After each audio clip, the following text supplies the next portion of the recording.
Social introductions. Ladies and gentlemen of excellent family, introduced in an atmosphere of elegance and refinement. Object, matrimony. Unfortunately, I won't be able to offer my usual lightning service today on account I have a previous appointment with Mr. Horace Vandergelder of Yonkers, New York. You know, that well-known half-a-millionaire? As my late husband Ephraim Levi used to say, that must mean he has 60,000 cash.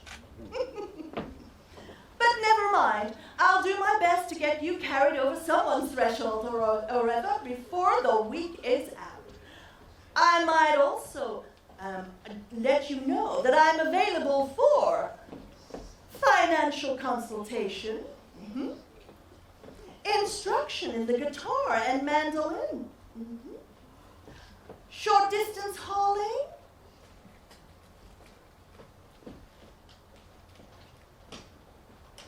varicose veins reduced.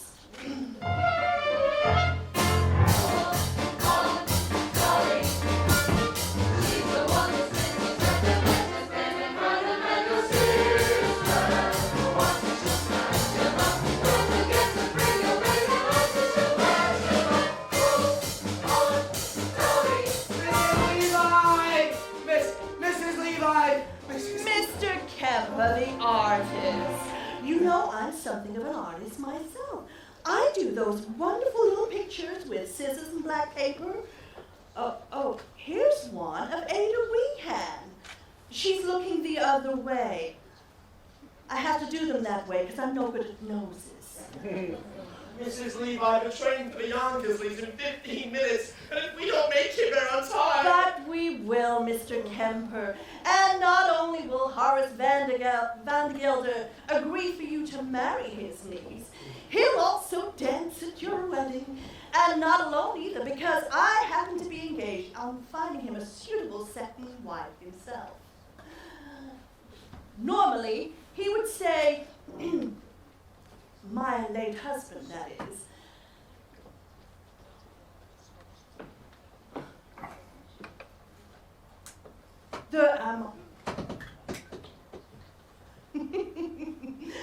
I've forgotten what he said.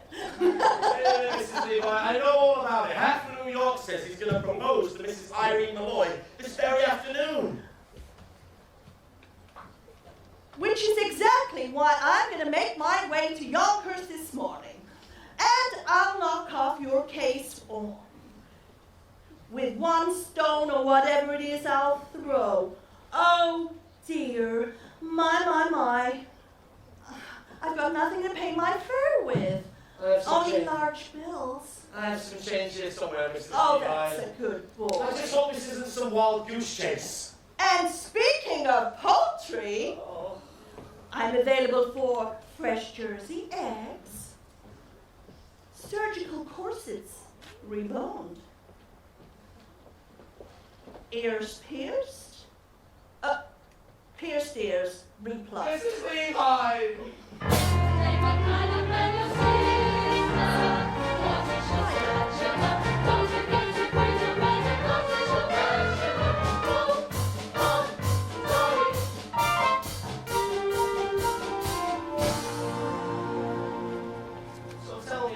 What's in all this for you? What do you get out of this? A living, Mr. Kemper. Some people paint, some sew. I meddle.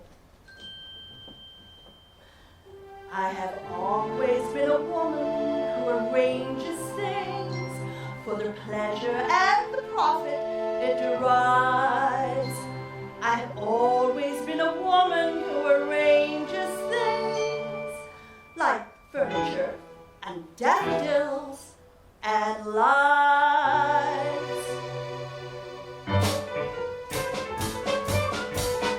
When a man with a secret meets her with a diffident air, why should the tortured creatures be around the bush when heaven knows Mother Nature always needs a little push? I put my hand in here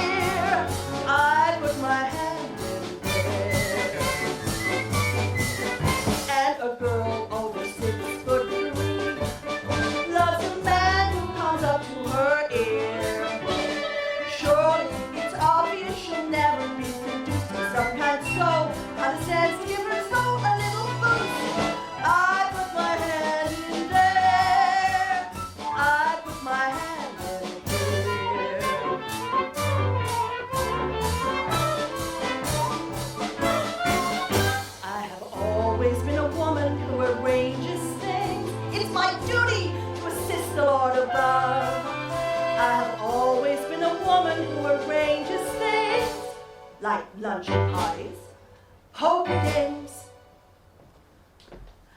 and love. My aplomb at cosmetic art turned a front to a trump lady fair. She had a countenance, a little screwed. Oh, today, you swear on himself, provide the rouge. I put my hand in there.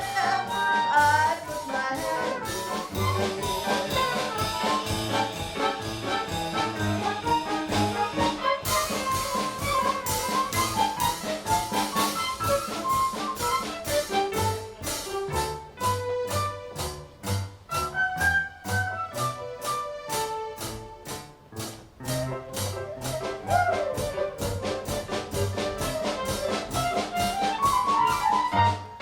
I put my hand in there.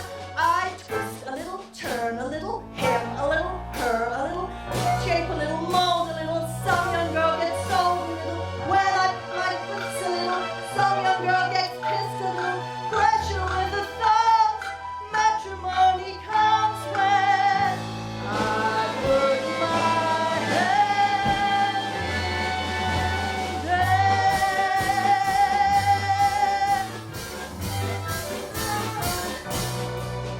Mrs. Levi!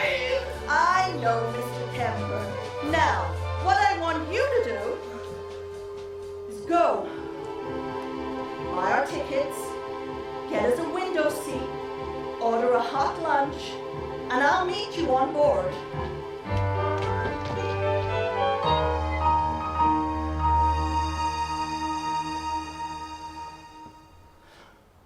Ephraim Levi, I'm gonna get married again.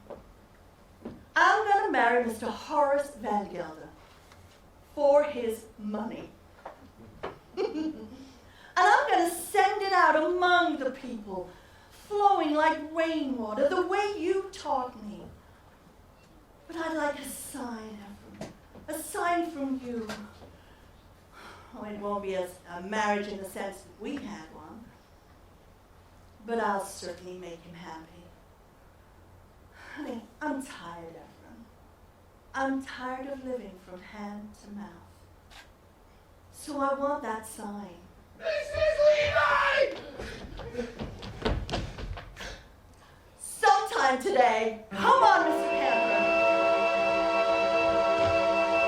So, when my little pinky wiggles, some young maiden gets the giggles, then I make my knuckles active. My, he said she's so attractive. Then I use my index digit and they both begin to fidget. Then I clench my palms, the preacher reads a psalm and I put my hand in there.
yonkers, my yonkers, with all that bellowing in my ears. I can't help it, Uncle. I love Ambrose Camper. Well, I say you're too young to be in love. Here, hold that. I'm not too young. I'm 17. And in another year, I'll be an old maid. Well, I forbid it. Make yourself an old maid, Ermengarde, and I'll cut you off without a cent. And don't cry in front of the store. I can't help it. I'm unhappy. Well, then you can go cry for a while in New York when no one will notice. Now get up them stairs and pack your trunk. Don't get tears on the lock. I've just had an oil. Cornelius, Barnaby! You knock, Mr. Van der Gelder?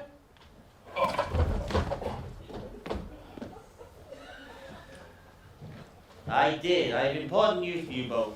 This afternoon I'm marching in the 14th Street Association Parade. And when I return, you shall have a mistress. I'm too young, Mr. Van der Gelder. Not you, Helen Thunder, me. I intend on getting married again to honor the occasion and promoting you, Cornelius, to chief clerk. What am I now, Mr. Van der Gelder? You're an impertinent fool is what you are, and I'm promoting you from impertinent fool to chief clerk. Any more questions? Yes. What? Does the chief clerk get one evening off a week? Is that how you're standing for a promotion? No, you'll attend the store as always. Now get back to work. And don't forget to put the lid on the sheet there. Marrying artists, evenings off. 99% of this world are fools, and the rest of us in serious danger of contamination. Oh, I was young once, which was foolish. Then I got married, which was foolish. Then I got poor, which was more foolish than anything else. Then my wife died, which was foolish of her. Then I grew old, which was wise of me. Then I grew rich, mean, and friendless, which in Yonkers is about as far as you can go. Oh, I know what you're wondering. Why would a man with such sense and wisdom ever even consider getting married again? Well, it's simple, really. This house without a woman would be like an empty shell. And pretty dirty, too. It takes a woman all powdered and pink to joyously clean out the drain in the sink. And it takes an angel with long golden lashes, with soft dressed and fingers for dumping the ashes. Yes, it takes a woman, a dainty woman, a sweetheart, a mistress, a wife. Oh yes, it takes a woman, a fragile woman, to bring you the sweet things in life. The frail young maiden who's constantly there, for washing and bluing and chewing the mare. And it takes a female for setting the table, for weaning the Guernsey and cleaning the stable. Yes, it takes a woman, a dainty woman, a sweetheart, a mistress, a wife. Oh yes, it takes a woman, A fragile woman, to bring you the sweet things in life. and so she workers till infinity, reaches for fraternity. Rah, rah, rah, rah, rah, rah, F-E-M-I-T-Y. F-E-M. F-E. You can't even spell it. Get out of here.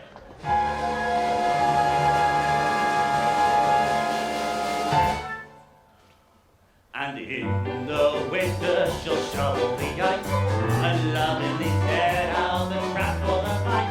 She's a joy and treasure, for practically speaking, for whom you can turn to when the blood is weeping. To that dainty woman, that fragile woman, that sweetheart, that mistress, that wife. Oh yes, it takes a woman A husky woman. to bring you the sweet things in life. Oh, yes, it takes a woman, a dainty woman, a sweetheart, a mistress, a wife. Oh, yes, it takes a woman, a fragile woman, to bring you the sweet things in life. Huh?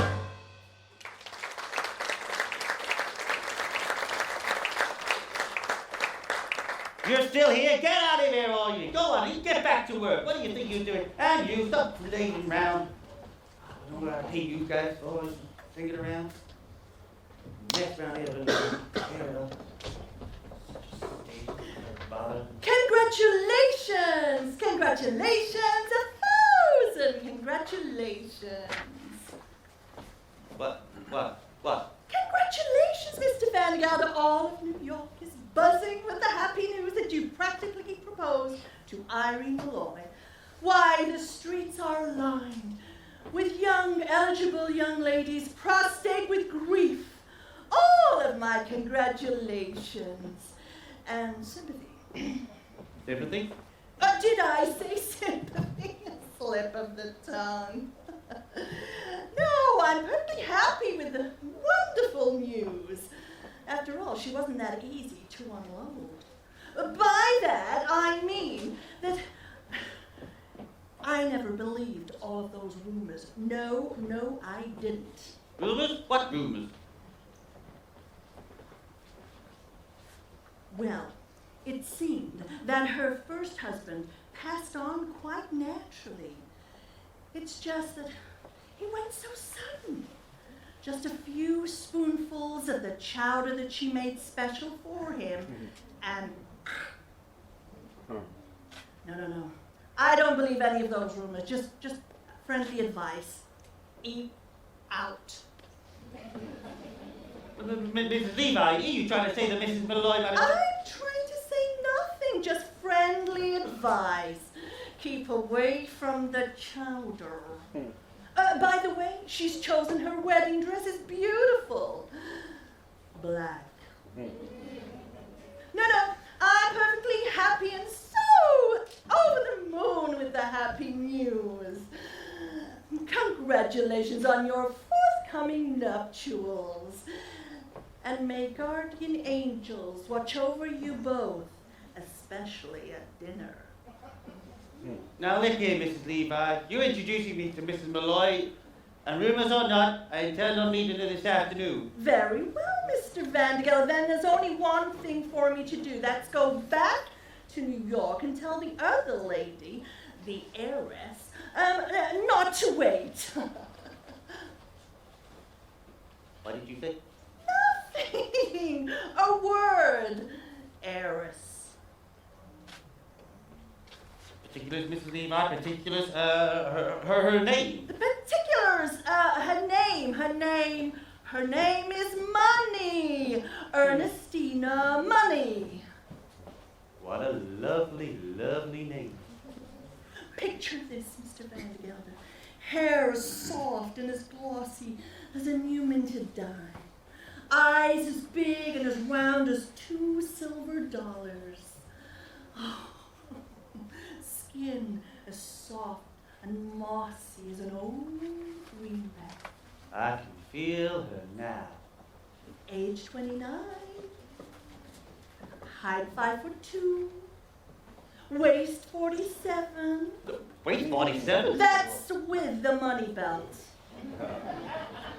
Now, I could arrange for you to meet Ernestina this very afternoon, Mr. Vandergelder. Oh, I don't have time this afternoon. I've got to take my niece Ermengarde to New York until she forgets a certain Ambrose Kemper. But I could do that for you, Mr. Vandergelder. It's what I do. Well, then I'm marching in the 14th Street Parade. What an amazing coincidence.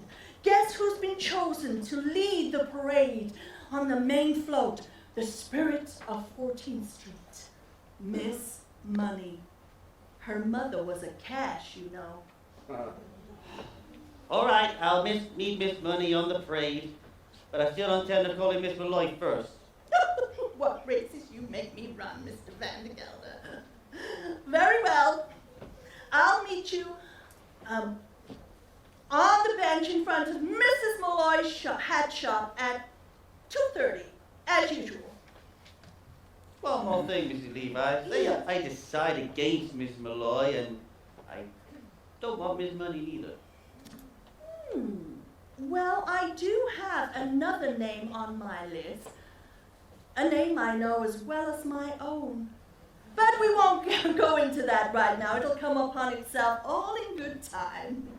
Oh, but wait till you see Ernestina, Horace. A vision, a dream. It takes a woman all powdered and pink to joyously clean out the drain and the sink. And it takes an angel with long golden lashes, with soft gentle fingers, but dumped in the ashes. Yes, it takes a woman, a fragile woman, a mistress. Da da da da da.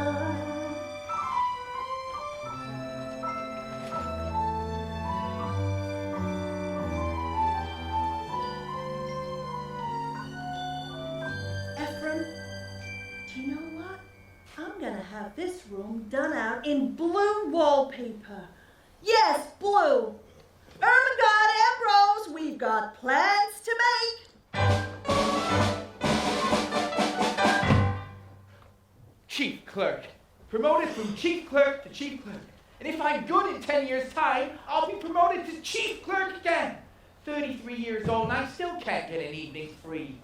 When am I going to begin to live? Well, you can live on holidays, Cornelius. Did you forget what happened last Christmas? Some canned tomatoes went rotten and exploded. And you and I had to clean the mess all afternoon. Did you call that living? No. Barnaby, you and I are going to New York. Oh, you mean close the store? Uh-huh. Cornelius, we can't. We're gonna have to. Some more canned tomatoes are gonna explode. Oh, holy cabooses! How do you know? I'll light a candle under them, that's how I'll know. The smell will be so bad the customers won't be able to come back for 24 hours. Then we'll have an evening off. We're going to New York, Barnaby, we're gonna live.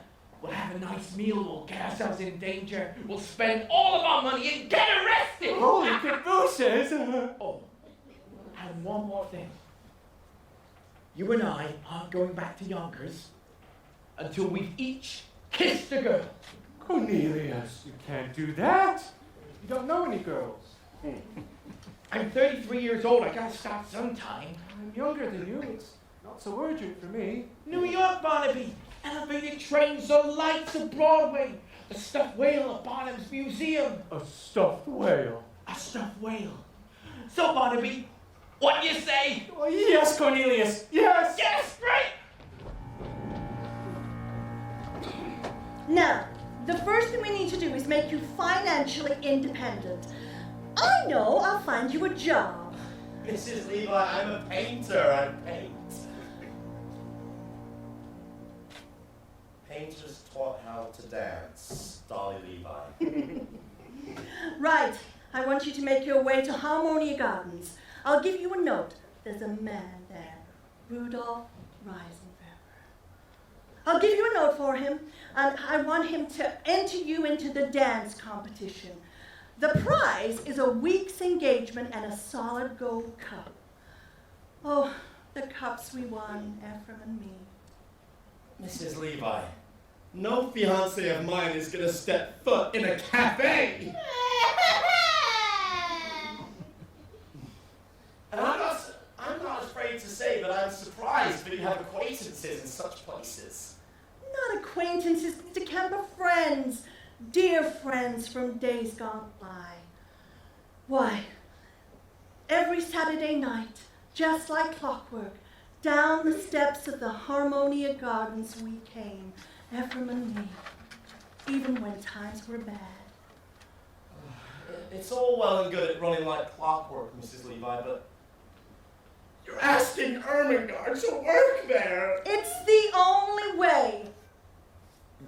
It's the only way to make Horace Van Gelder take us seriously.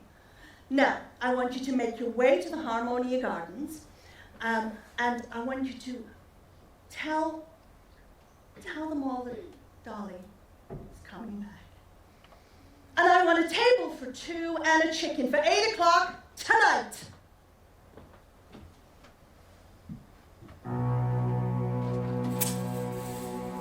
Oh, the barn roll looks all right, Cornelius.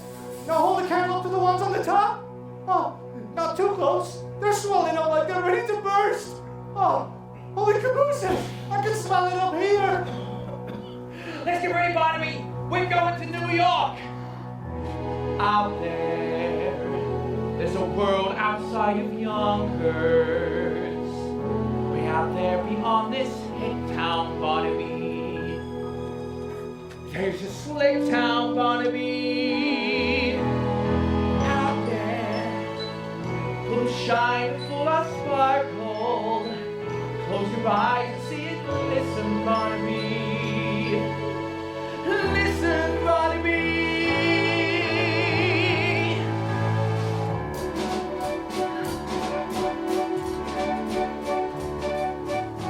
On your Sunday clothes, there's lots of world out there. Get out the brilliant teen and dime cigars.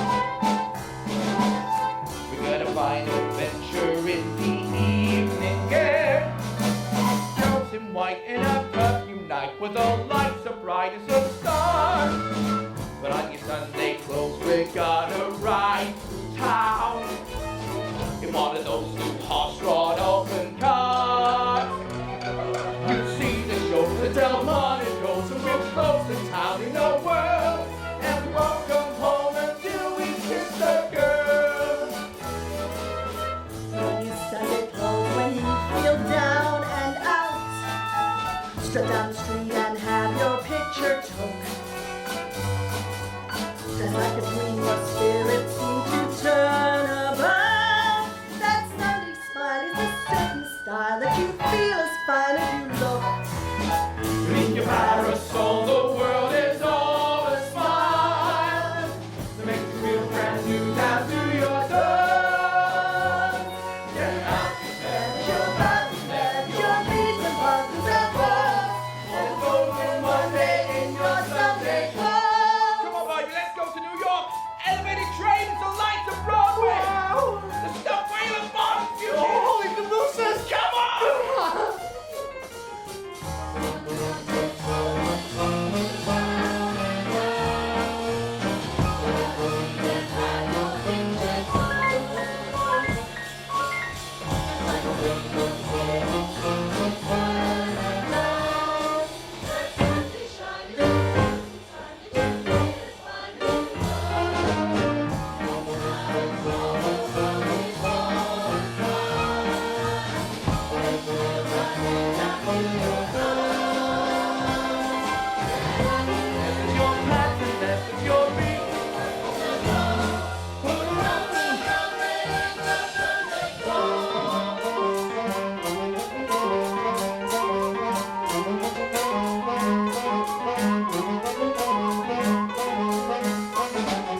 as you shook my hand and then turned up gone.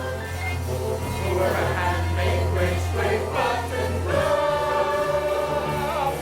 We'll Dolly axes and Dolly patches and this I positive of. And we won't come home. And we won't come home. That we won't come home until we fall in love.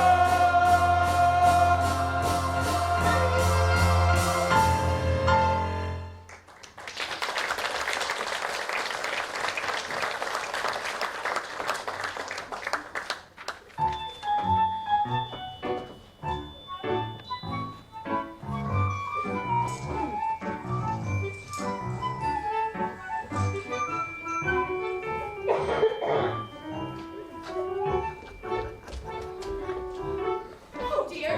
Oh my, would you look at that? 10 o'clock and the shop's not open yet. It's all because of the impending marriage, I tell you.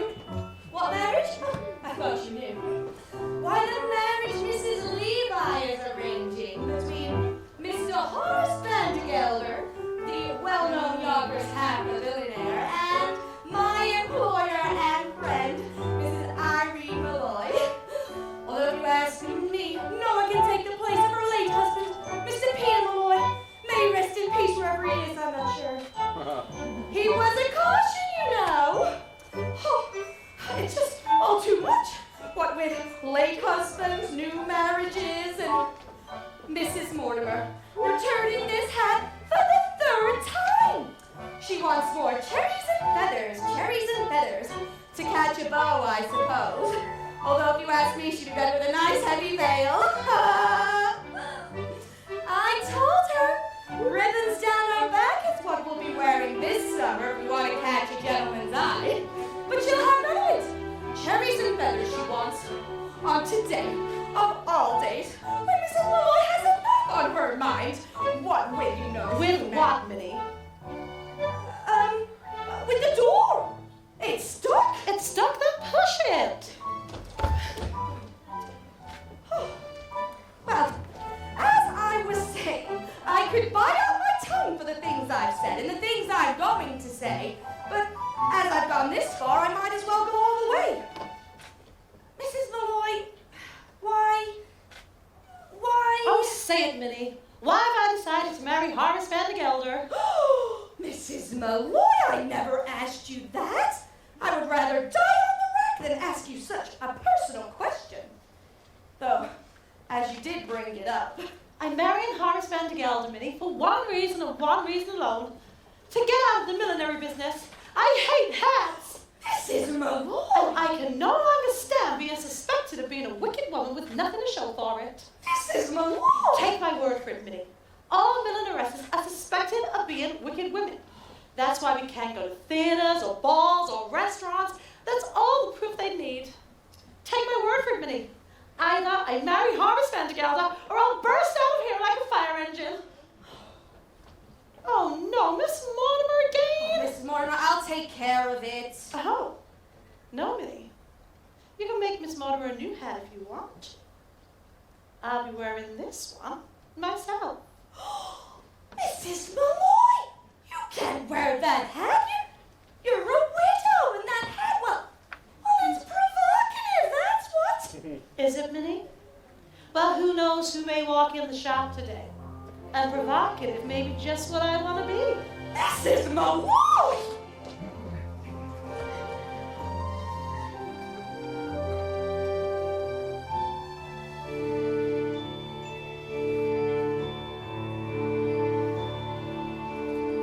I'll be wearing ribbons down my back this summer. Blue and green and streaming in the yellow sky. So if someone special comes my way this summer, he might notice me passing by, and so I'll try to make it easy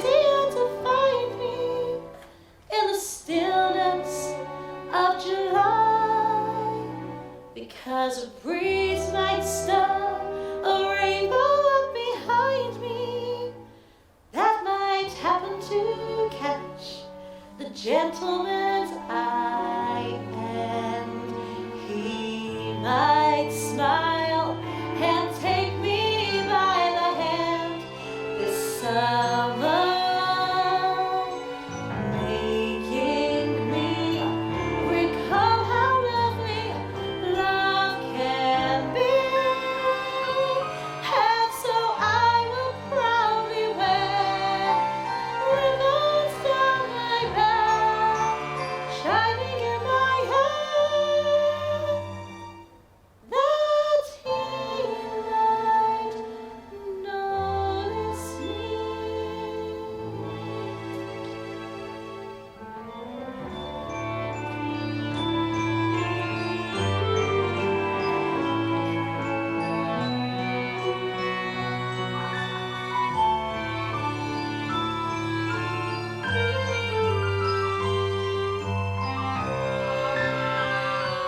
And so I will proudly wear ribbons down my back, shining in my hair, that he might notice me.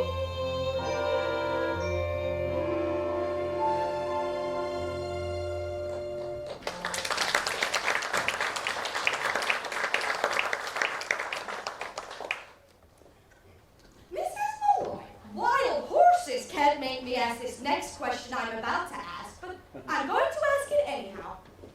Do you love Horace Van de Gelder? No, I don't, Minnie. Peter Malloy, God rest his soul, was my fair share of love, and I am not saying I was shortchanged. Once is enough, Minnie, if it's true love.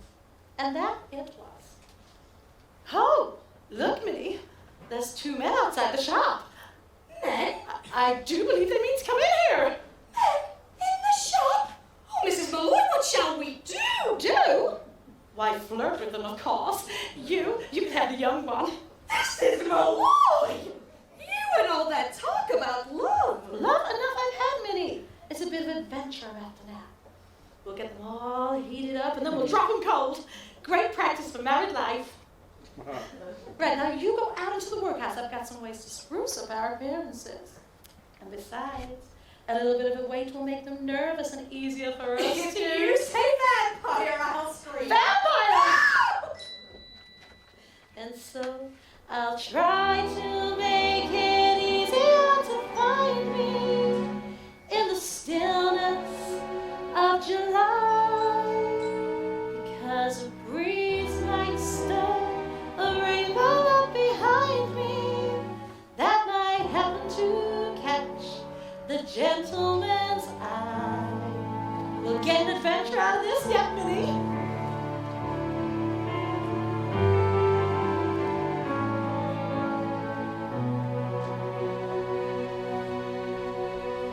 We'll get an adventure out of this yet, Barnaby. All day long we wander around New York and nothing happens. And we go to the quietest street in the city and suddenly... Oh, Van de Gelder. Is he still out there? Go look. Are we sitting on that bench? Oh, Cornelius, are you sure this is an adventure? You don't have to ask, Barnaby. When you're in one, you'll know it all right. How much money you got left? I think 40 cents for the train back, 30 cents for dinner, and 20 cents to see the whale. 90 cents. Why? When these ladies come in, we'll have to pretend to be customers. Customers, that's it. Maybe the best thing to do is make them think we're rich. Then we don't have to spend anything. We're just two men going about town looking for some hats for ladies. Good afternoon, Mrs. Malloy. Here, Cornelius Hackle. Here, Barnaby Tucker. My pleasure, Captain. Now, what can I do for you? We're two happy to ladies. see We you. go Want to about look for town a lady looking or for two hats to and Malloy Malloy with. with. We want a hat. For a lady, of course. And everybody says go to Mrs. Malloy's because she's so pretty. I mean, her hats are so pretty. And so reasonable, Cornelius. As reasonable as under $1 would leave us enough to see the whale. You gotta pay him no mind, man. He's come all the way from Yonkers to see the stuffed whale. He's got all excited. Hey, Barnaby, why don't you look down the street over there and see if it passes by? Is it big and black with beady little red eyes? Yes. And he's sitting on that bench. Excuse me, Mr. Hackle, but did you say Yonkers?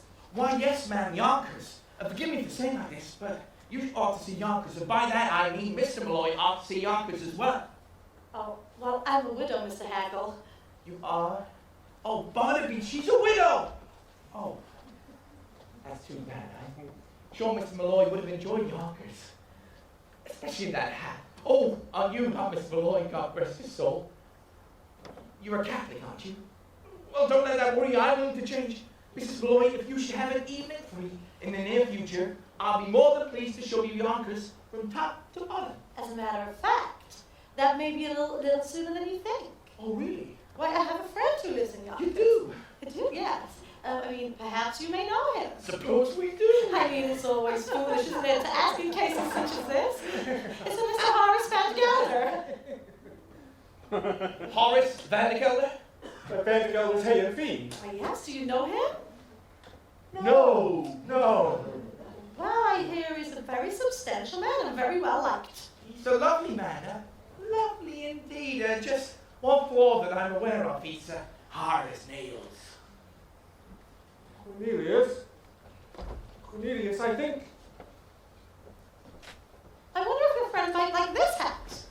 Look out! What do you do, gentlemen? Beg your pardon, Mrs. Malloy. Mr. Hackle, Mr. Tucker, what are you doing? Reason is to be Mrs. Malloy. You're gonna have to help us, Mrs. Malloy. We'll explain later. Mr. Tucker, Mr. Hackle, get out here at once or I'll be forced to... Mr. Van Gelder. Mrs. Malloy, I don't suppose Mrs. Levi is here, is she? She was supposed to meet me on that bench 10 minutes ago. Well, she can just go looking for me if she comes. When I make an appointment, I like people to be on time. Here, here's a gift. Chocolate-covered peanuts, the unshelled. That's the expensive kind. Did I just see you talking with two men? Now? Well, I will remember you in the ladies' hat shop, Mr. Van Gelder. Right, let's go and have a look at my workhouse. I'm really anxious for you to... I saw it last week. Well, how's things going in the hay and feed business? I hear you've got 3 friends, all hard as nails. What on earth are you talking about? Yonkers! I hear it's a beautiful city. And who's been talking to you about Yonkers, may I ask? A friend? Friend? Yeah, he, He?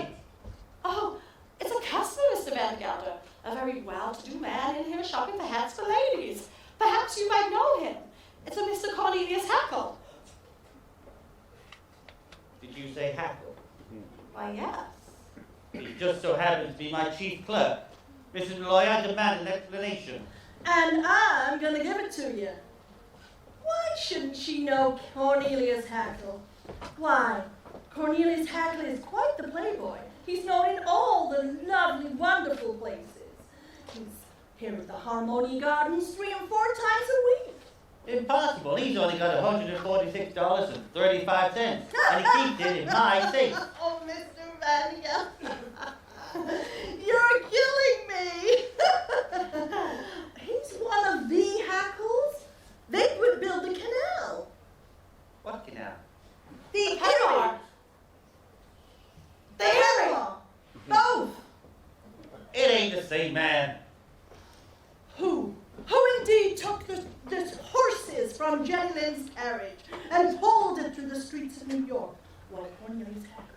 And who dressed up as a Fifth Avenue waiter at the hotel and dropped an oyster down Mrs. I can't tell you. But it was Cornelius.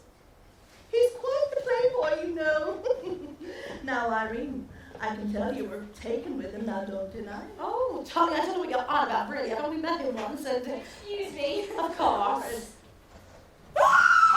Hey, hold your tongue. There's a man in there! Did you say there's a man in that closet? Wait! Stop, Mr. Van Gelder. It's too dangerous.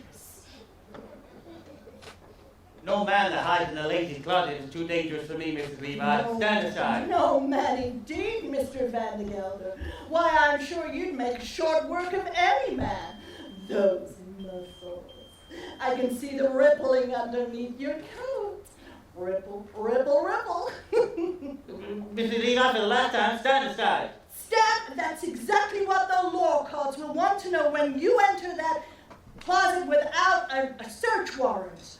Why, what do you stand for if you don't stand for the law of this great country? I know what I stand for. I stand for motherhood, America, and a hot lunch for orphans. Take off your hat, sir. Betsy Ross's flag is passing. You'll see him on the field at Gettysburg. Beneath that great triumphal arch. If you see him as he's traveling through the grapes of wrath, march, march, march. Has this not affected you, sir? I came here as a 40-year-old immigrant from a land that oppressed my people, and I must echo what was said by that great and patriotic American, Moses! I stand for motherhood, America, and a hot lunch for orphans. Take off your hat, sir. There's a Tuesday legal passing. Do you see him on the bridge of Waterloo? Neath that great triumphal arch. If you hear him singing Dixie in the sugar cane, start the march, march, march. I stand for love, America, and a hot lunch for orphans. I regret I got when I took for my country. Hear the words of Lincoln. One my land to I see. Yes, and I church that church down. Oh, Stonewall Jackson, rolling, going, hallelujah. Stand up and march, march, My first garden 7 years ago. march, march, To form a perfect union. march, march. Down the torpedoes, full speed ahead. March, march, march.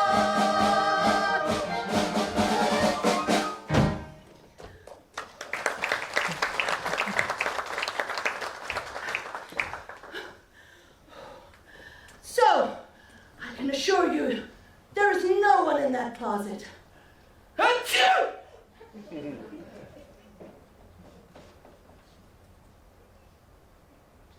God bless you.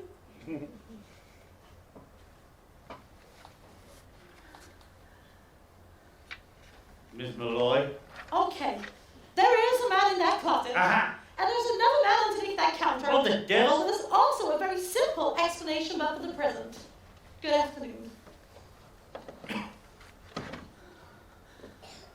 Darn it. The room is practically crawling with men. I'll never get over it. Good girl. I take it I will see you later, Mr. Van Gelder. You certainly will, Mr. Levi, with a certain young lady on the main float at the end of the parade. Until then, good day, Mrs. Malloy.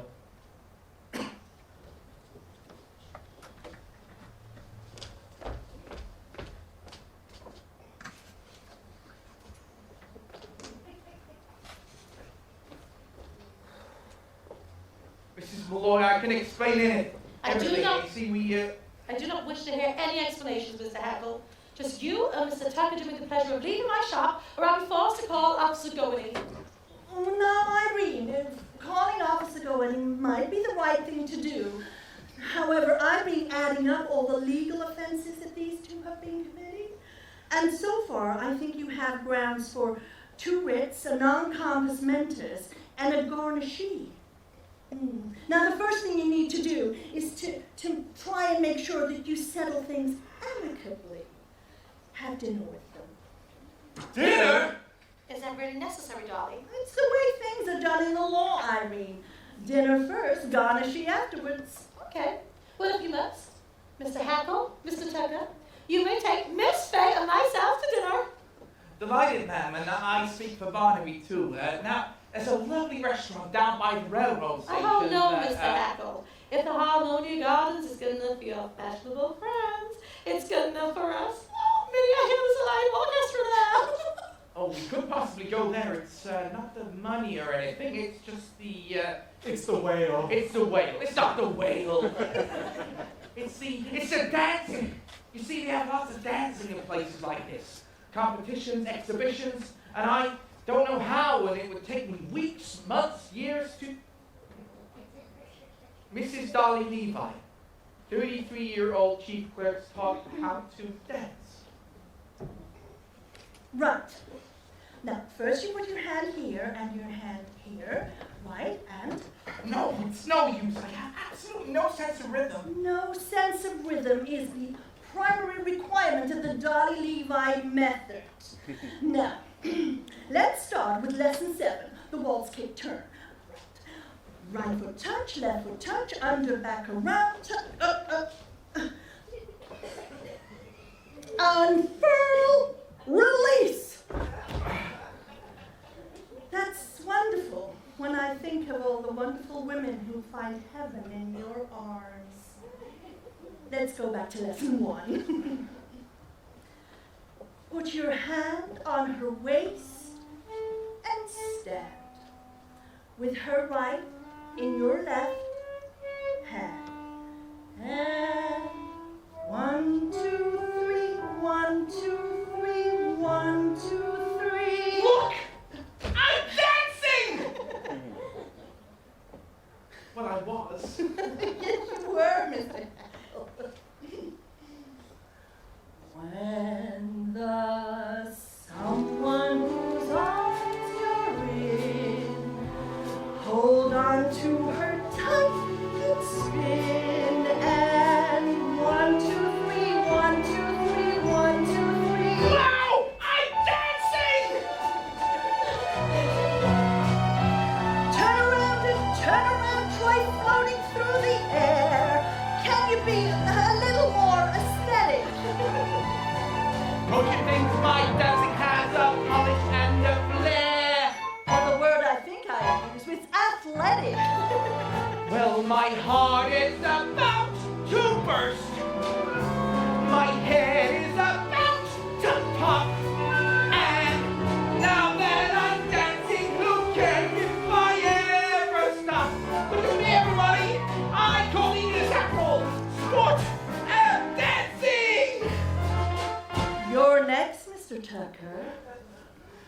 Slide and step and then step and slide. Then everyone, stand aside.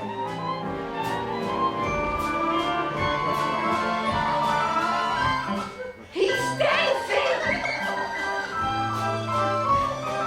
You could learn the polka if you were to weak her toe, or the tango filled with passion seething. I might join the chorus of the Castle Garden show. Whatever you do, keep breathing. Well, my heart is about to burst. My head is about to pop. And now that we're dancing, who cares if we ever stop?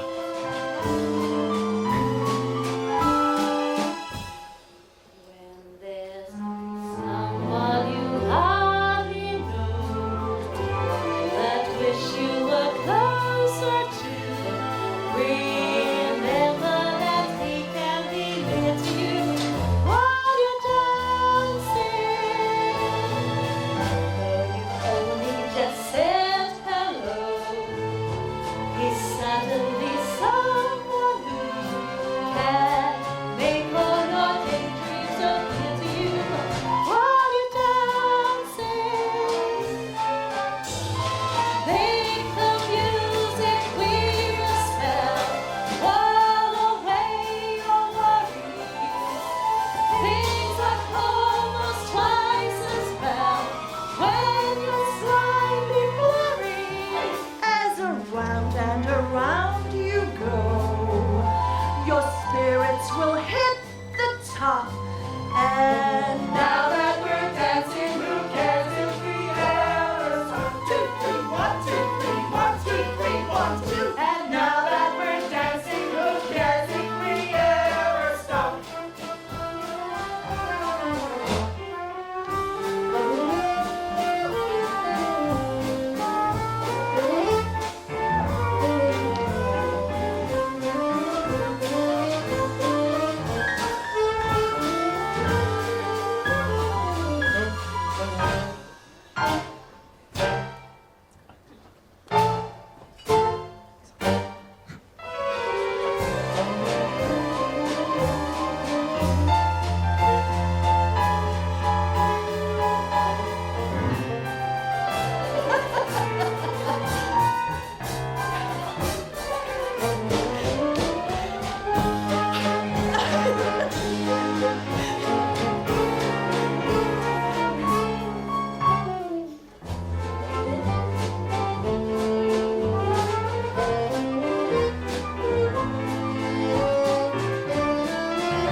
Well, well, look who it is.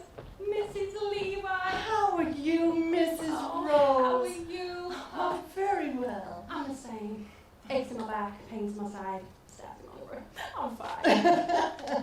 Oh, my daughter Fanny got married, you know. Did she? A year ago last September. Oh, It's been such a long time since you lived around here, Mrs. Levi. Such a long, long time.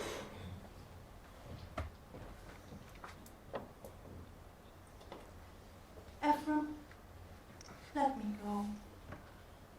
It has been a long time, Ephraim. Every evening, I do just as you ask.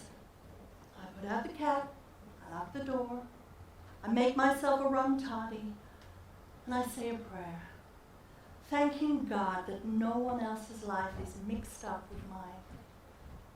Then the other night, as I opened my Bible, an oak leaf fell out. Perfectly good oak leaf. I remember I placed it there when you asked me to marry you, Ephraim. But now it was without color and without life. I suddenly realized I'm like that oak leaf. For too long now, I've been muddling through life, not knowing what to do.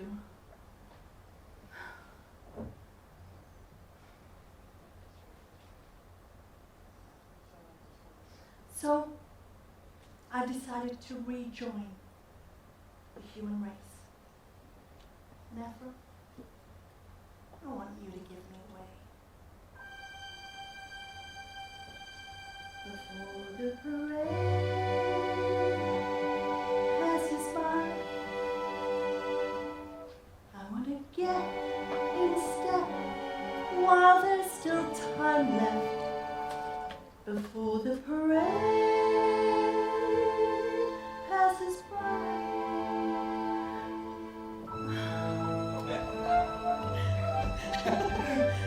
Oh, Dolly, come along. Cornelius is taking us to see the lights of the 14th Street Parade. Everyone's going to be marching. Why, Irene, you're crying. Oh, the world is full of wonderful things, Dolly. Come with us. I will, Irene. I will.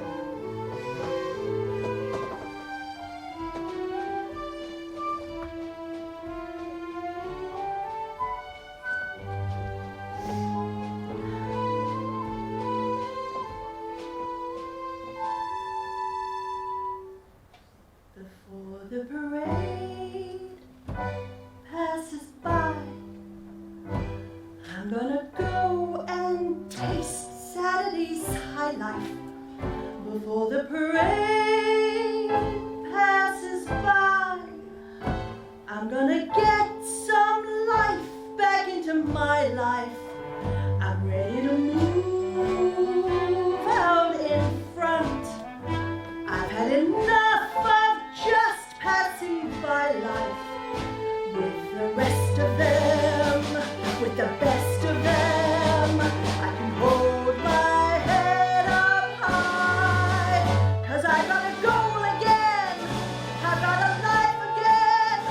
I got to feel my heart coming alive again before the parade passes by. Look at that crowd up ahead. Listen and hear that brass harmony blowing. Look at that crowd up ahead. Pardon me if my old spirit is showing. All of those lights over there seem to be telling me where I'm going.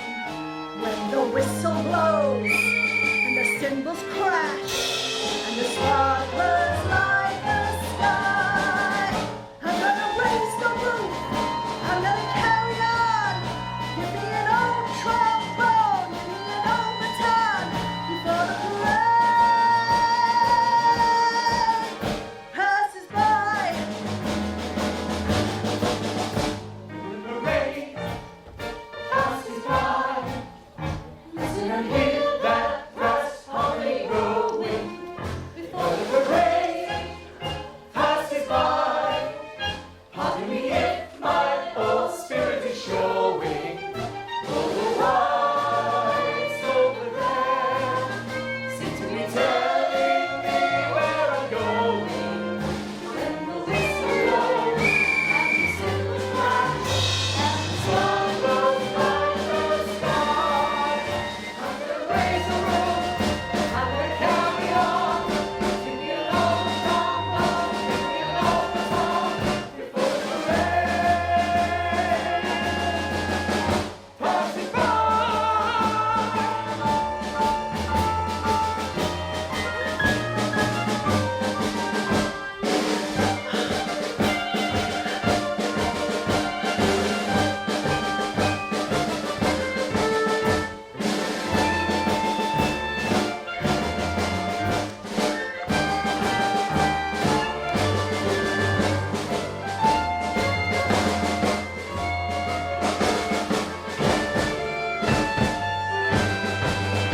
I'm gonna raise the roof, I'm gonna carry on. Give me an old trombone, give me an old baton before the parade passes by.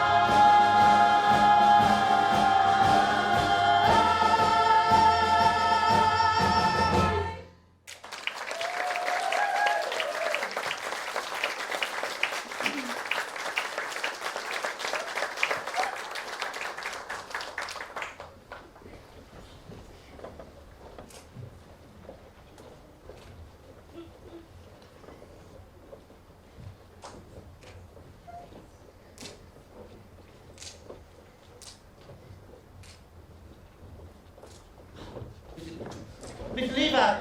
Miss Levi, she's beautiful! She's everything you said and more! Hey, wait, stop! Hey, whoa! Hey, no, that's not, hey! It's mine, I paid for that, no! That's mine! You bring that back, I paid for it already! Oh, Miss Money, what have they done to you? Mrs. Levi? What's the meaning of this? Nothing to worry about, Mr. Van Gelder. Miss Money had an engagement at the Mint. They ran a little short and she's helping them out. But she said she will meet you in front of the Harmonia Gardens tonight at 8 o'clock. That's the most expensive restaurant in the city. And so it is. I'm so glad you chose it. The fastest waiters, the wonderful food. She'll meet you at 8 o'clock in front of the restaurant. I might be a little late. But wait till you see her. She's all in buttercup yellow. Oh, and she's singing an old-fashioned song. Sweet Rosie O'Grady. I'll be there, Dolly. But only because I heard I paid for this introduction, I might as well get my money's worth. But from this point on, you are discharged as my marriage broker. Do you hear? From this moment on, Dolly Gallagher, you are just a woman like any others. Is that clear? Do you understand that? Hey, whoa, no, hey, no, don't stop! Hey, wait a minute, don't! Ah! Ephraim, he's as good as mine. Oh, I'm gonna race. I'm gonna carry on. Give me an old trombone, give me an old guitar before the rain passes by.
Not the money or anything, it's just nowadays elegant people don't take hats.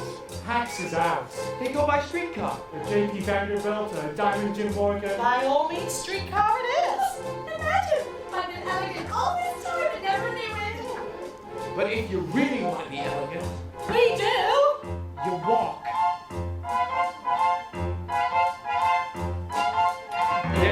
York. It's really us, Barnaby and Cornelius. All the guests at Mr. Hackles are feeling great and look spectacular. What a knack there is to that acting like a born aristocrat. We've got elegance. If you ain't got elegance, you can never ever carry it up.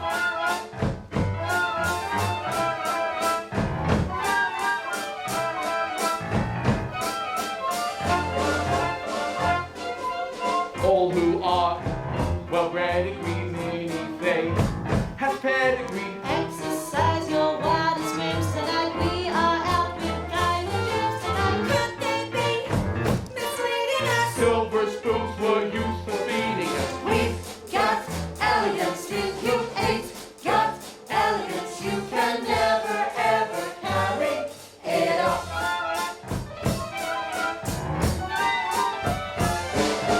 Middle class, don't speak of it, savoir-faire. We reek of it, some were born with rags and patches, but we use dollar bills for matches. And Vanderbilt have tales to us. JP Morgan scrapes and vouchers. We've got elegance. We were born with elegance. Have you noticed when I hold my cup, the saucer never moves?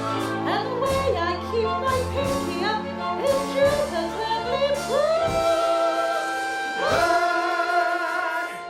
We've got elegance, we've got built in elegance, and with elegance, we'll carry it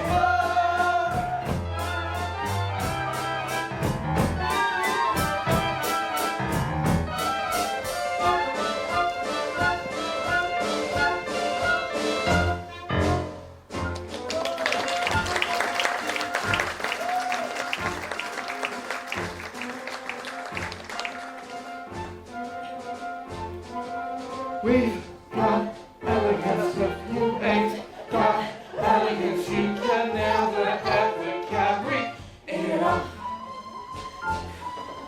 We've got elegance. We've got elegance. Oh, Minnie, look! They're counting their money again. Isn't it just like the rich? Mr. Hackle, aren't you going to escort us in? Of course, Barnaby.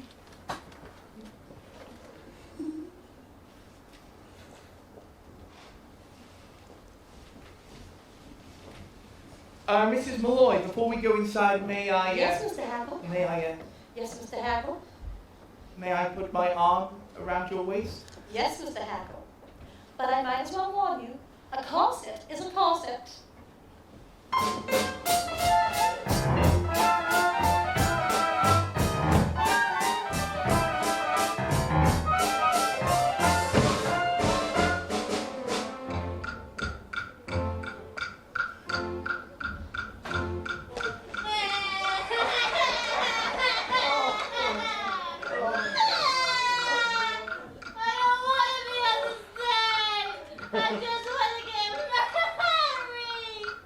Don't say that, sweetheart. You heard what Mrs. Levi said. This is the only way to show your uncle that we. This is the only way to show your uncle that we mean business. Now, can you weep just a little bit faster? You're kind of throwing me off my step. Oh, a little bit faster. That's it.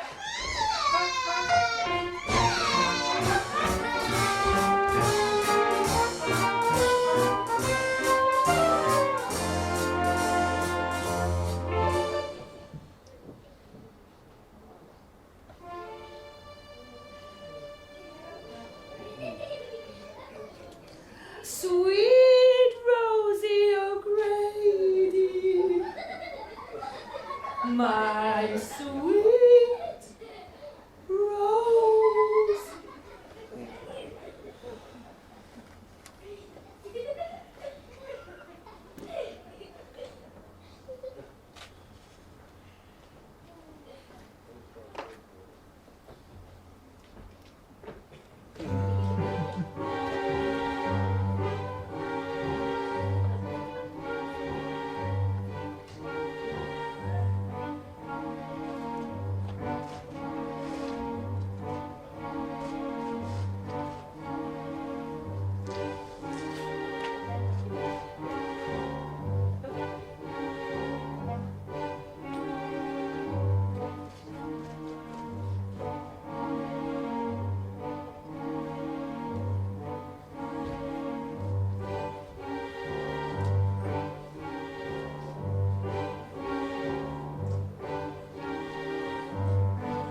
Gardens and your Supreme Commander that tonight of all nights, our usual lightning service will be twice as lightning as ever.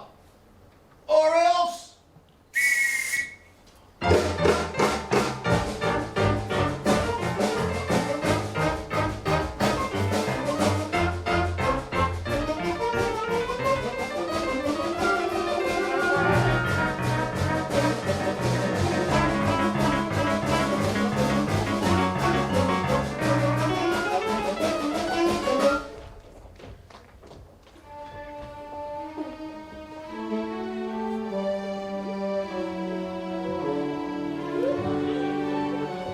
I trust you're finding this table satisfactory, sir. The private dining rooms cost a little more, but they do afford the best view of the entertainment. $1.40, Cornelius, that's all that's left. Are you sure? Count it again. Prepare yourself for a big night, Vinny. We're rapping two of New York's finest songs. I did make a mistake. $1.35. I'll count it once more. No, don't. We can't afford it. I'm ordering everything on this menu. Waiter!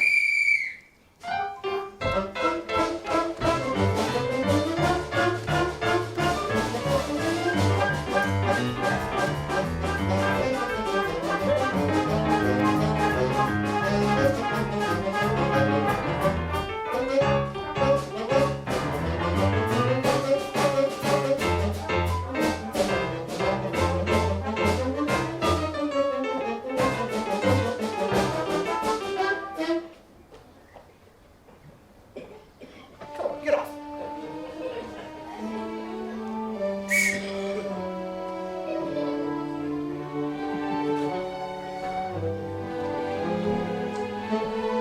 I've told you before, sir, you'll have to move. This table is reserved for Mrs. Levi and the party. And who do you think I am? Only a Horace Vandergelder party. She's in my party. I ain't in her. Mrs. Levi never mentioned anything about your... My personal physician. That's enough rouge, doctor. But Mrs. Levi only ordered a chicken for two. Chicken? Chickens are dead. Oh, yeah, un pâté maison, soup du jour, pommes soufflées. Well, why do you say this is an Oriental establishment? We'll have 2 bowls of rice. Now get going. Thank you, sir. Now, Miss Bunny, I hear you have substantial sums in your belt. Yeah, $2. Only it's in my daughter.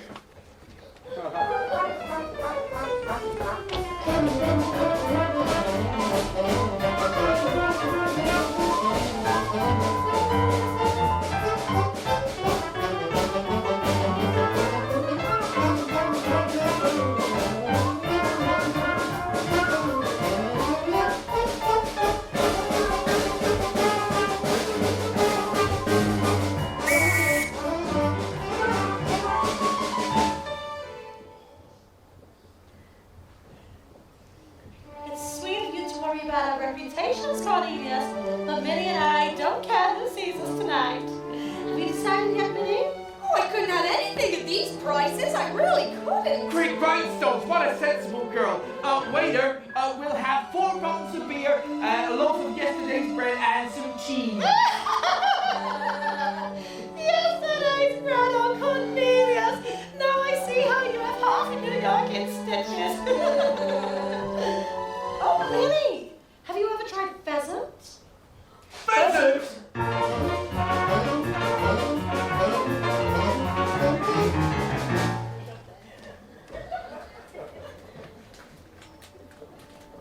Say, why do you close the curtains? You ashamed or something? Well, it's not that. I just felt a slight draft, that's all. Oh, well, then why didn't you say? Here, along with this. And so it's some food to hold us till the rise comes. Waiter, waiter, Madam. waiter. I'd like to order a roast circling pig with chestnut and oyster stuffing, some cheese fondue, and some lady fingers. Now what'll you have?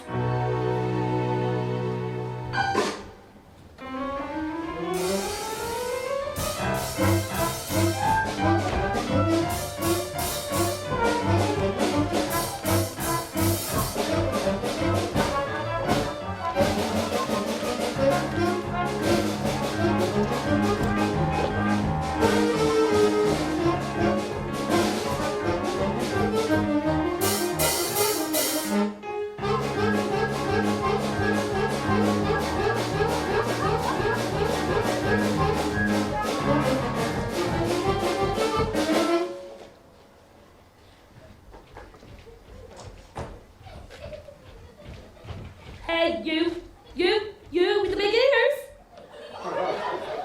What are you doing after the show?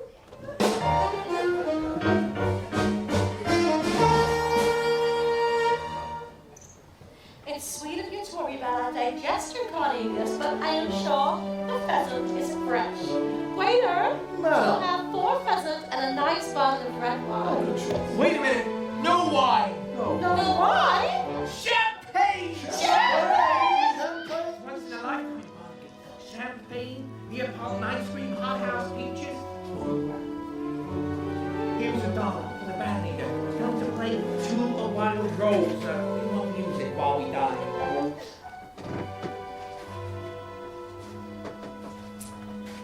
Say, this is a cafe, isn't it?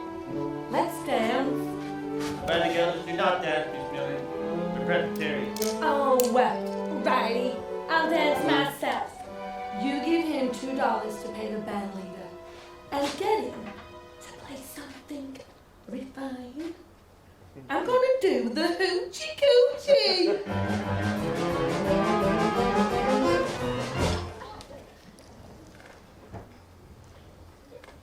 All right, Cornelius, I'll send for the band. Just promise you won't order anything else.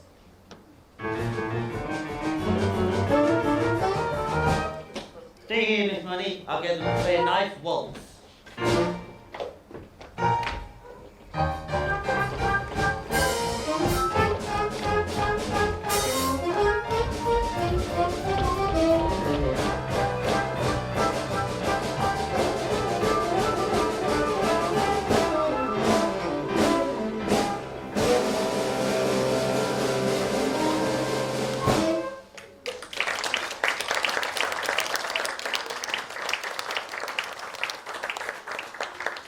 Here you. Get the band leader to play a waltz. Excuse me, could you give this to the band leader? Ask him to play. Miss Money. And 2 more presents, please. Cornelius! Wait, my purse. You've got my purse. My wallet. Miss Money. Get out of this table. You're dancing on the stew. See, I know it's my wallet because there's nothing in it but $1, 3 pennies. Cornelius! 2 pheasants, Excuse me. Sir. Did he say 2 pheasants? He did, sir. Make it 3 pheasants. 4 pheasants. A pheasants for the house. Pheasants, Never mind if I don't get to see the whale. I'll buy my own. Yes. 4 pheasants. We're pheasants for the house.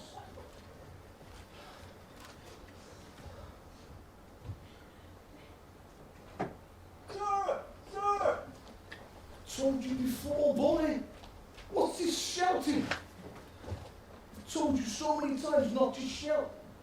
This is the Harmonia Gardens restaurant, not the... Sir, the lady. She's here. Are you sure, boy? 8 o'clock on the nose. Are you sure?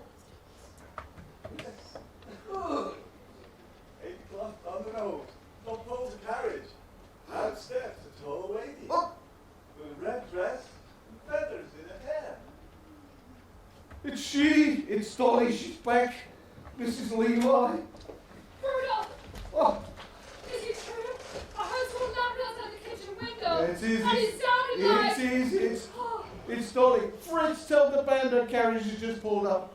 Rudolph, it's true, no? It's true, yeah. She's just pulled up in a white and gold carriage.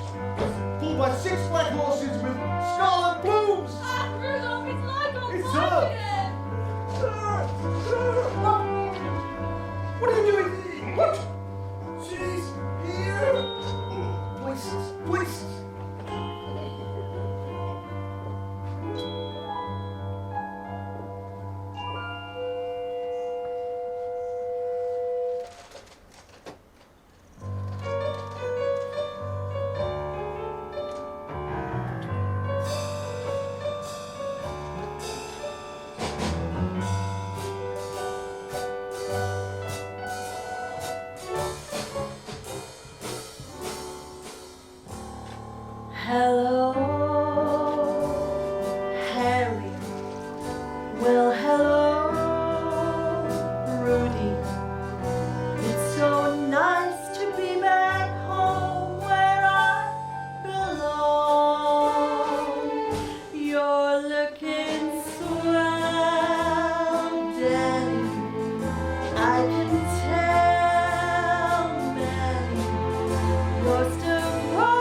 Dolly's overwhelmed and overjoyed and quite overpowered. Do you hear the ice twinkle? Oh, see the lights twinkle. And you still get blasted from us at Sunday. To be specific, you're terrific. Golly gee, fellas, find me a vacancy, fellas. No, you'll never go away again.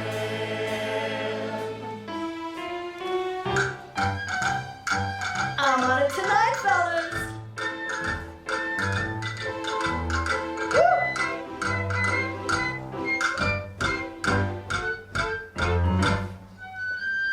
Na na na na na na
Wow, fellas.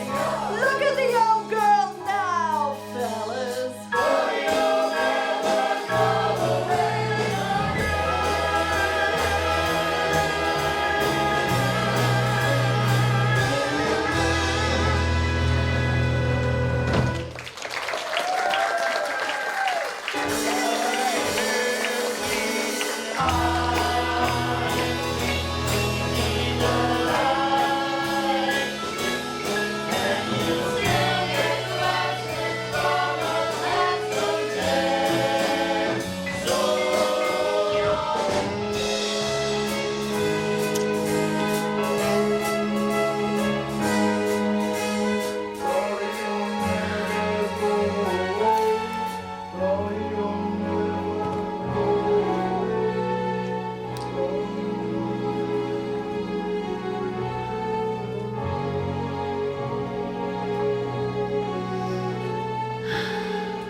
Oh, sorry, girlie. Dolly Gallagher, what are you doing in that ghetto? Then you're half an hour late, and I demand an explanation of Ernestina? that. Yes. Ernestina, whom I trusted. She tried to make me do the hoochie coochie. Well, she always was artistic, Horace. Now, I'm going to have our table moved down the front. There's somebody in the dance competition I want you to see. Rudolph!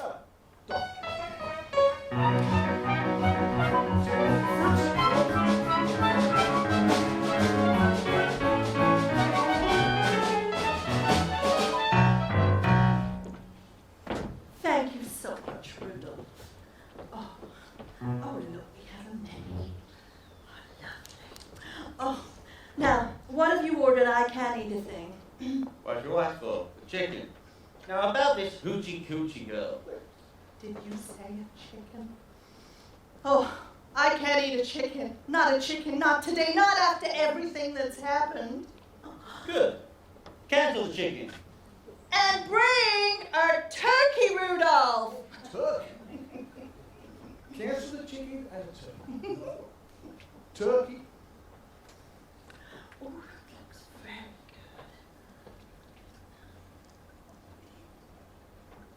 good. Now, What are you doing? what are you saying? What are you doing now? I'm looking at the menu, but I see some friends of mine. Just bear with me. Hello! Hi! How are you? Are you well? How's everybody? Yes? Oh, lovely. What are you doing? I'm just getting acquainted with all the surroundings. I'm saying hello to old friends. That's your problem, Dolly. Always into other people's business. Always nosy into people's affairs. Anyone who married you would be as nervous as a cat. What? What's that you're saying? I just said that anyone who married you would be as nervous as a cat. Horace Vanderbilt, get that idea out of your head this moment. I can't believe you would mention such a thing. Understand once and for all, I had no intention of marrying you. I didn't mean that. Well, I certainly hope not. Horace Van Gelder, you go your way and I'll go mine. I mean, I'm not some Irene Malloy whose head can be turned by just a few chocolate-covered peanuts. Mr. Malloy, I think you misunderstood. Mr. Levi, I think you misunderstood me. Well, I certainly hope not. But if I had any intention of marrying again, it would be to a far more pleasurable person than you. Now, where's the waiter with our food? Oh, this looks really nice. Look at this. Here they are. Oh, thank you so much. No, Rudolph, I'll serve Mr. Vandergelder. Thank you. Thank you very much. Now, here's some white meat for you, and some dumplings. Oh, lighter than air they are. And some giblets, very tender and very good for you.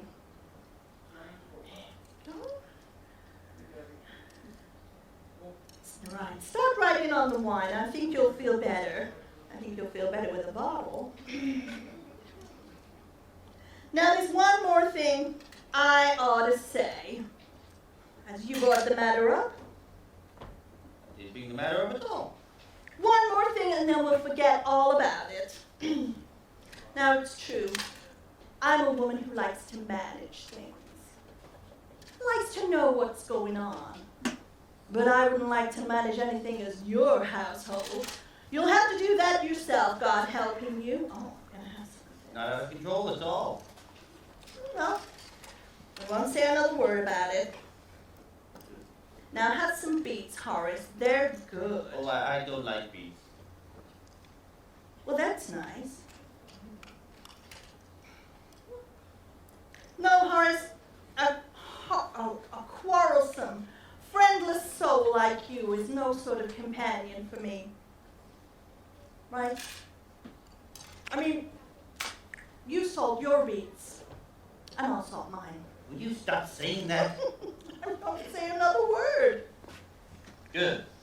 Look, this one. Except this one. You, at your age, you ought to enjoy hearing the honest truth. My age? My age? You're always going on about my age. Well, I don't know what your age is, but I do know with bad food and bad behavior, you'll double it in 6 months. Here, have some more beets. I don't like it. I hate beets! That's nice.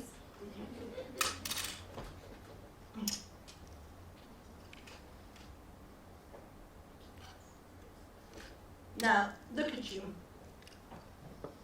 You know, Horace, you could be a perfectly charming and amiable young man.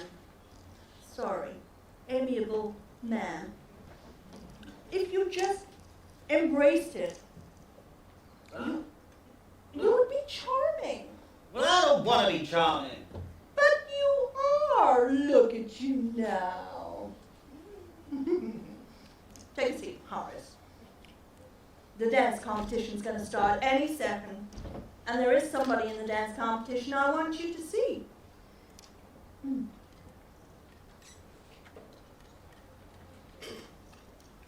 Oh, these are so good.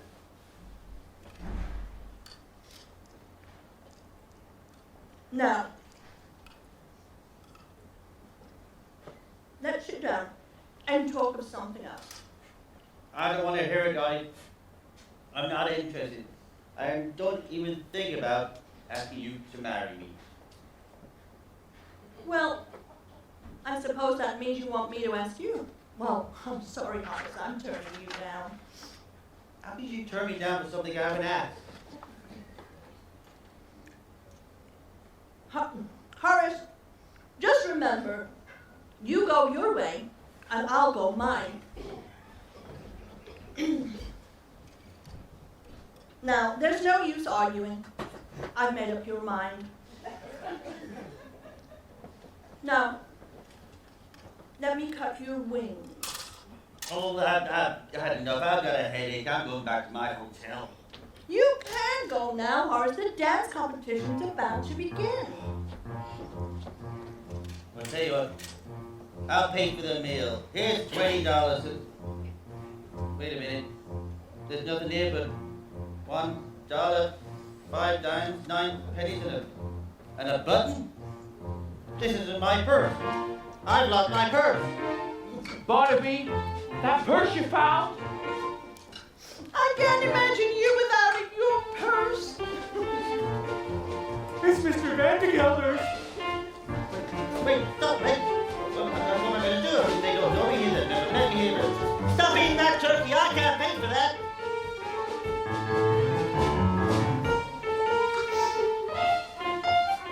Sit down, Horace. Let's watch the competition. Now watch out, there's somebody I want you to see. Wait, that man, that dancer.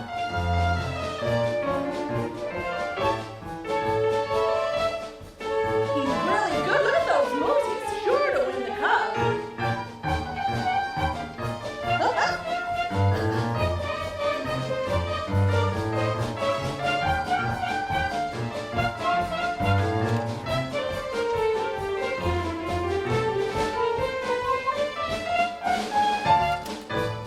Oh, it's been a wonderful evening, Mrs. Floyd. Just lovely, but I'm afraid we're going to have to cut it a bit. Oh, really? Look upon her! Cornelius, I simply must have one dance. Mr. Vandergelder right there. We have to go. We will go, but we will dance on the way out.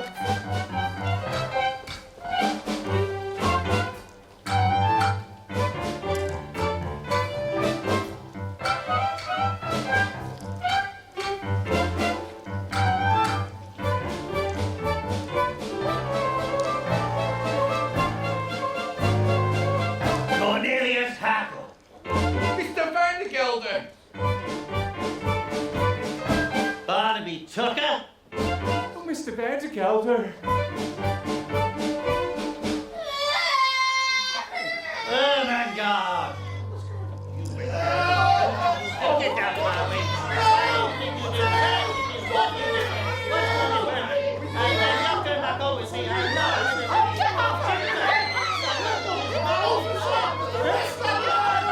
Sid, you're under arrest. All of you. Under arrest.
all, my ladies and gentlemen here.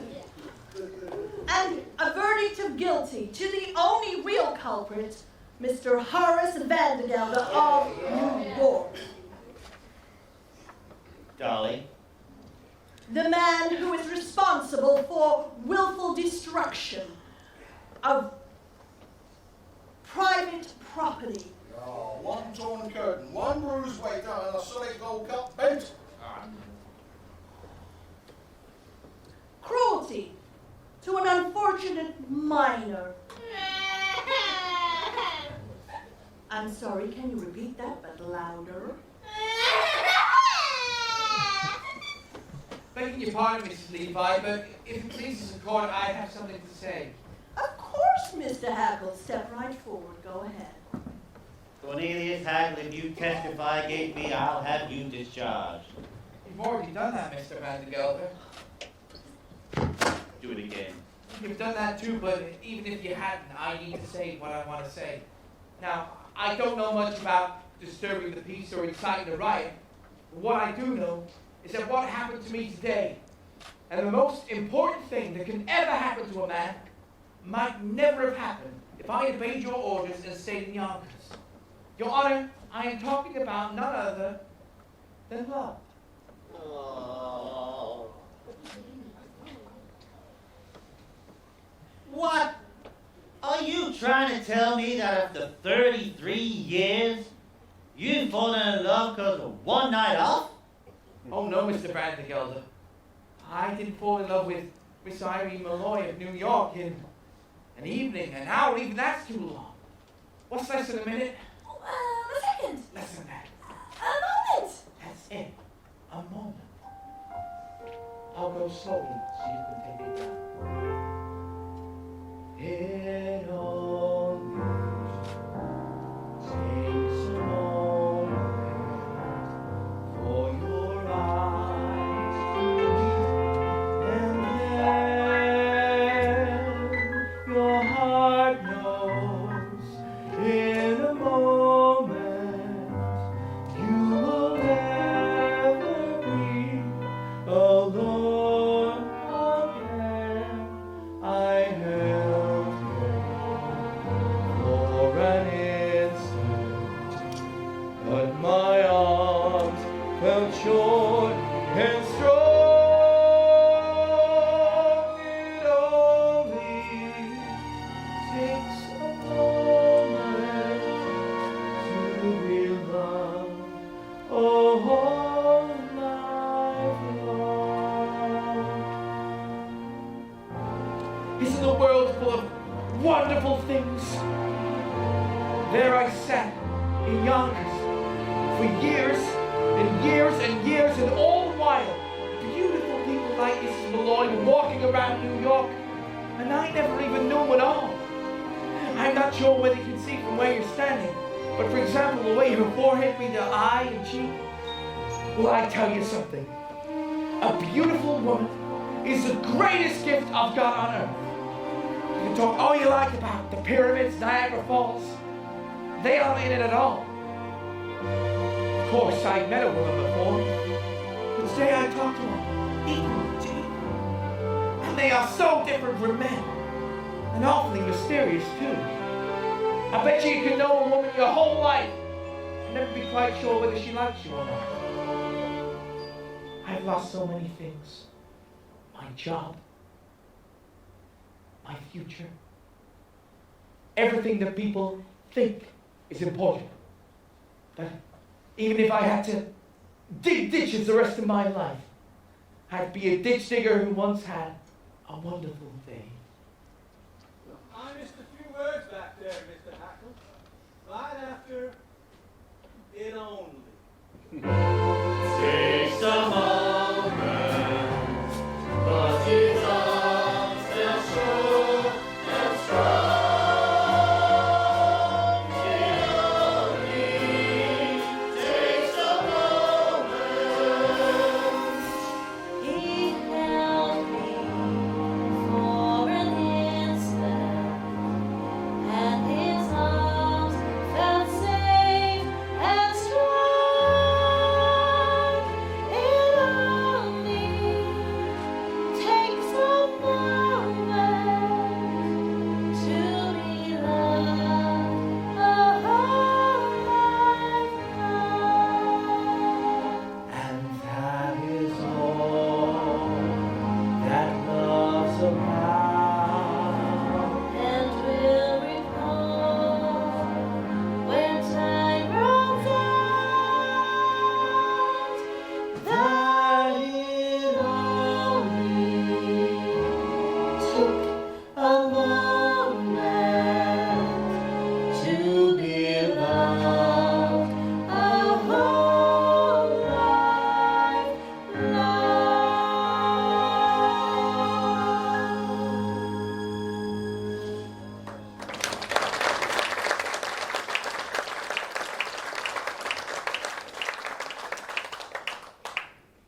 Vangelder, that's your life.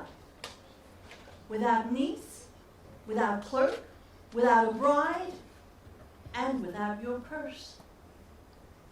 There's only one more thing left to say. That's to ask you to marry you, Dolly.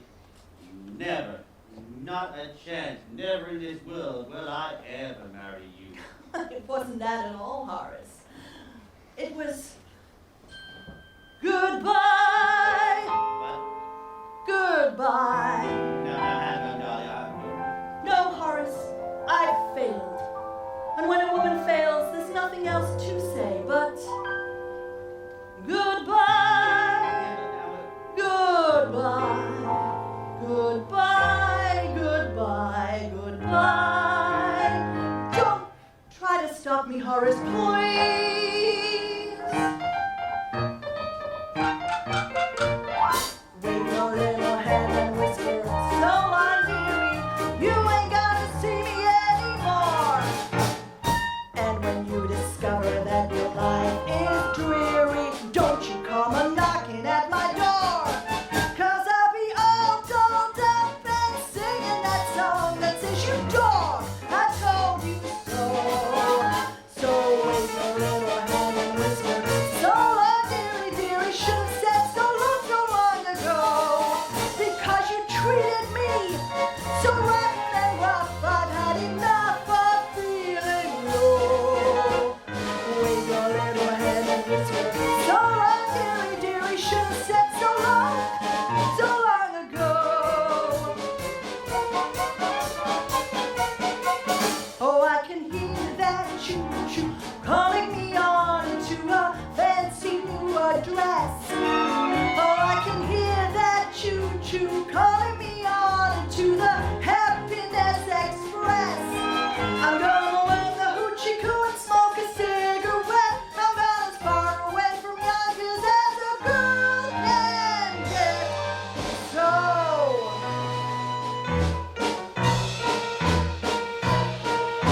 and on those cold winter nights, Horace,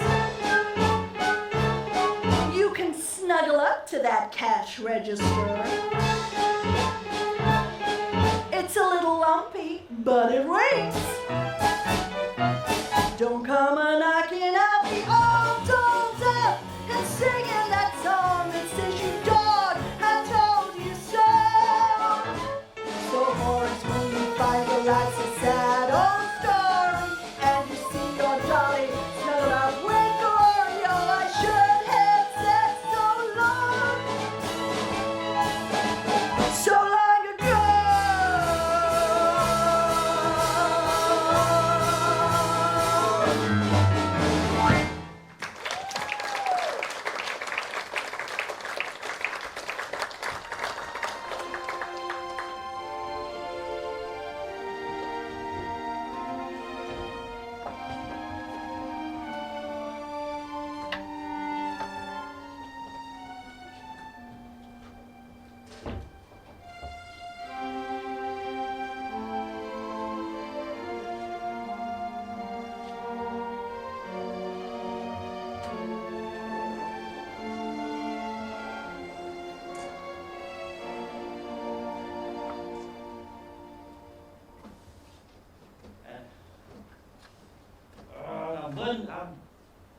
I wouldn't marry you, Dolly. I wouldn't marry you, Dolly, if you were the last woman on earth. I'd never, not a chance, never in a million years would I marry you. And well, I didn't need you before, and I don't need you now. And yes, Dolly, you go your way, and I will go my way.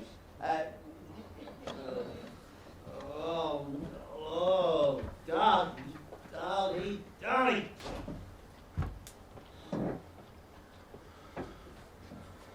Mr. Vangelder? Oh, Judith Hackle, come crawling back, have you?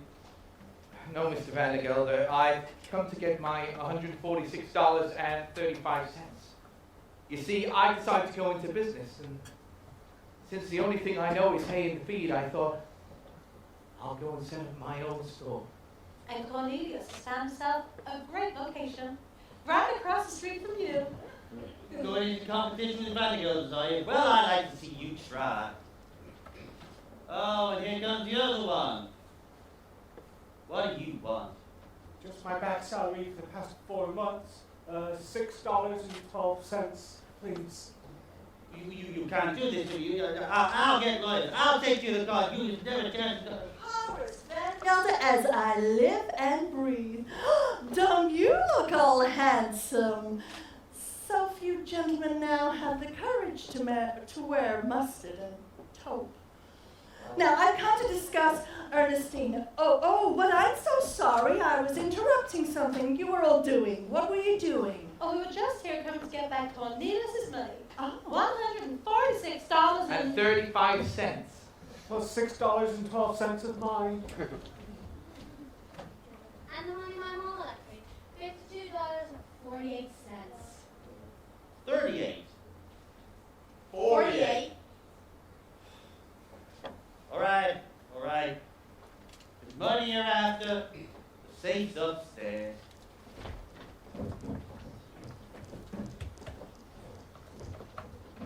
Money, money, money, money. Mr. Van Gelder's money. You know, it's like the sun we walk under. It can kill or cure.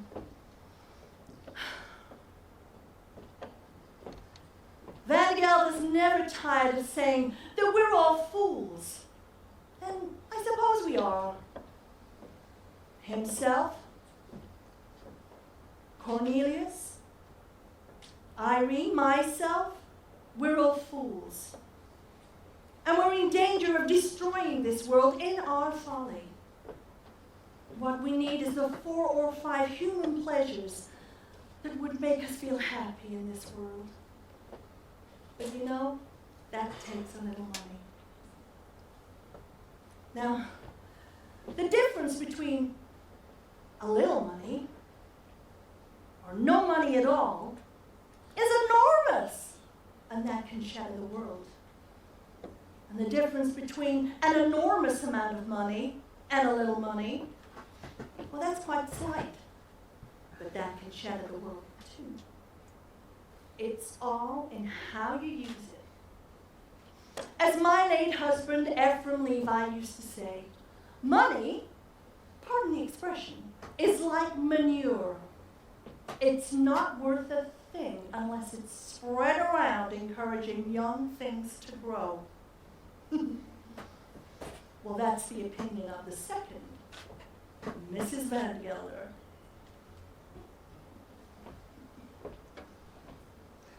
Which reminds me, Ephraim, I'm still waiting for that sign.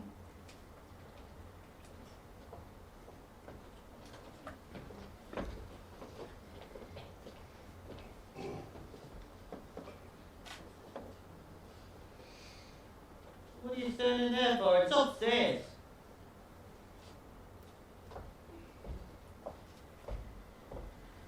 Now, Horace, I know what you were going to say, but I have found you the ideal wife. I don't want you to find me the ideal wife, Dolly. If I want to find the ideal wife, I'll find it myself. I found her. Damn it, it's you. Horace. I know I was a fool over Mrs. Malloy and that other woman. But forgive me, Dolly, and marry me. Oh, well, Horace, I mean, your wife, well, she would have to be a somebody. Answer me this. Am I a somebody? You are a wonderful woman. Your wife would have to, it wouldn't be enough that you'd have to lavish her with jewels and money, and she'd be a benefactress to half the town. Which reminds me, it's bad business for you to let Cornelius open a shop right across the way from you. Better take him back and let him be your partner. Partner? And Barnaby can have Cornelius's old job. Now, hang on, That Dolly. way we can all be together and dance at our God's wedding. That's it, Dolly. You've gone too far. There can be no dancing and no wedding and And anyway, I can't dance, and it'll take me months, years, possibly to learn how to dance. I never thought I'd hear you say a thing like that.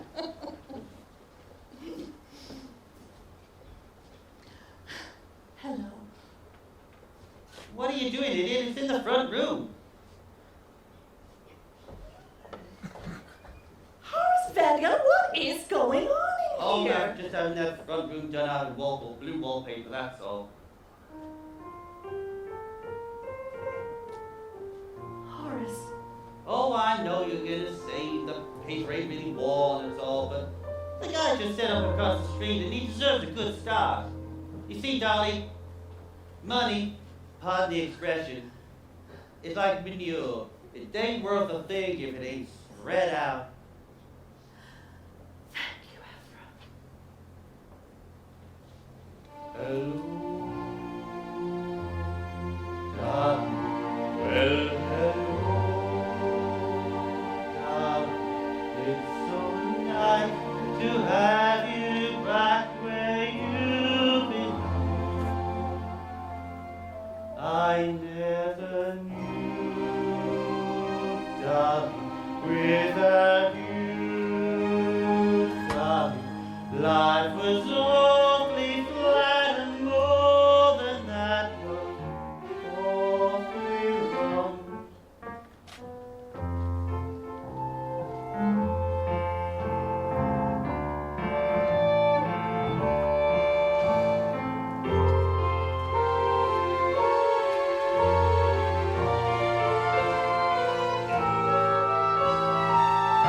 Here's my hat, Horace.